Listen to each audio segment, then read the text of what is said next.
Hello, hello, hello, my fellow audiobook lovers. Danny here today to talk to you about the book News of the World. This book is one that I never would have found on my own. It's not a genre when I go into Audible and I search through genres and stuff. It's not something I would have searched out.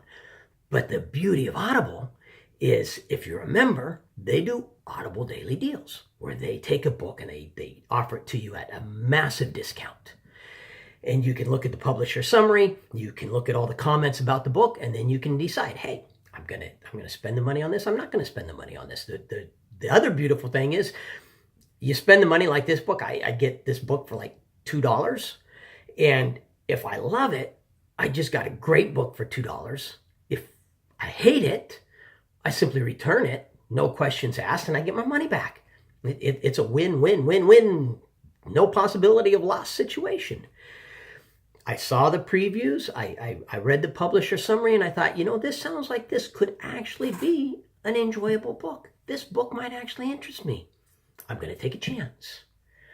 I'm very happy I did. I loved this book.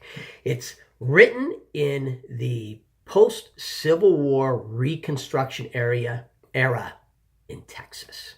You're introduced to the colonel, who is 71, 72 years old, and he makes a living going from town to town to town, reading newspapers. People pay him to read them the newspaper.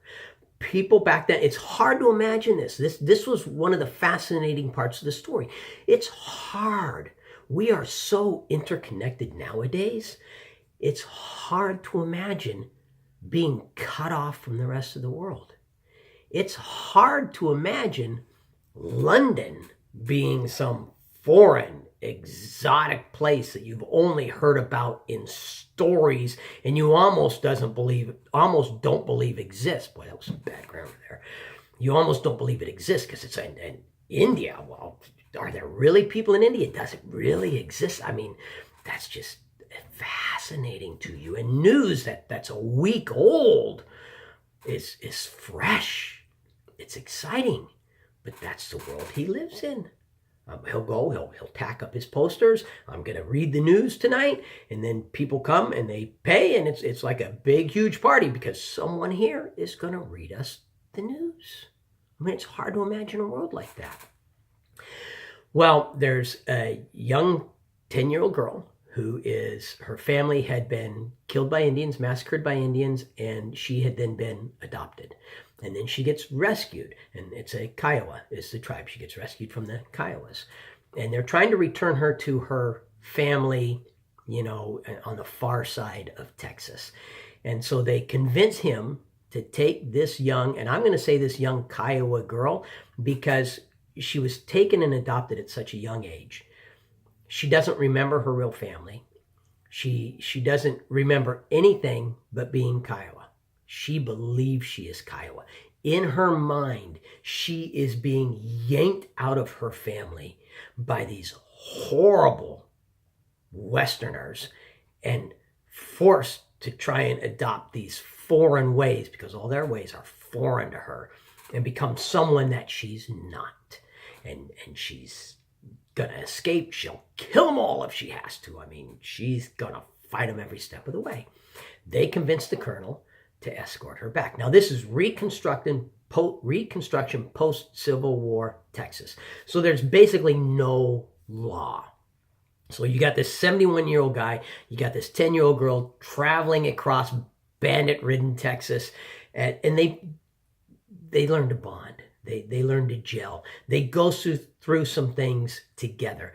If you're going to listen to this around children, one of the things they go through is some white slavers who try to steal her from him, to use her for child prostitution. And they actually use that term, child prostitution, in the book. So if you listen to it with your kids, there's no sex, there's no bad language, no anything like that. But you might have to explain to your children what child prostitution is, because they may be wondering, well, why is this bad thing these people are wanting to do to this girl? But she learns to trust him because she sees him defending her. He learns to trust her. They gel, they bond. He becomes her grandpa. In his mind, he's her grandpa. In her mind, he's her grandpa. Then he gets to her family. He goes to hand her over to her family, and he can tell these are mean, hateful people who don't care a lick about their niece. And then he's got this internal battle. Here's this young girl that he loves. He's come to love as a granddaughter. And he's got to leave her with these people. But at the same time, he's the kind of guy to whom honor and integrity are a vital part of who he is. So does he now compromise his morals, compromise his integrity to rescue this young girl that he loves? Or does he do what he believes would be I don't want to say the moral or the correct thing to do, but anyhow, you get my meaning. Does he compromise for the girl, or does he not compromise, stand true to the image he has of himself, and leave her with these people? And I'm not going to say anything more than that. It is a wonderful story. The narrator was a perfect choice for a narrator. Love the narrator. Oh, my word. If you're like me, you've grown up listening to old-time radio programs, Jack Benny, The Shadow, and old-time radio westerns, Have Gun Will Travel. Britt Ponsett, I think, is Britt Ponsett, anyhow, old-time western radio programs. The narrator brings you back to those programs. The narrator makes me feel like I'm back listening to one of the old-time radio westerns. He does not have a strong western Texas kind of an accent. So it's not his accent that does that.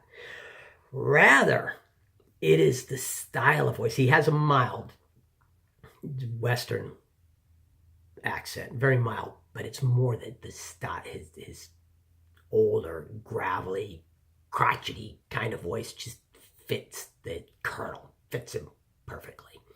Wonderful, wonderful book. Definitely will go into my highly recommended playlist. Please listen to it, enjoy it. Let me know what you think about it. Send me some feedback. If you like my channel, subscribe, and have yourself an absolutely wonderful day. Thank you.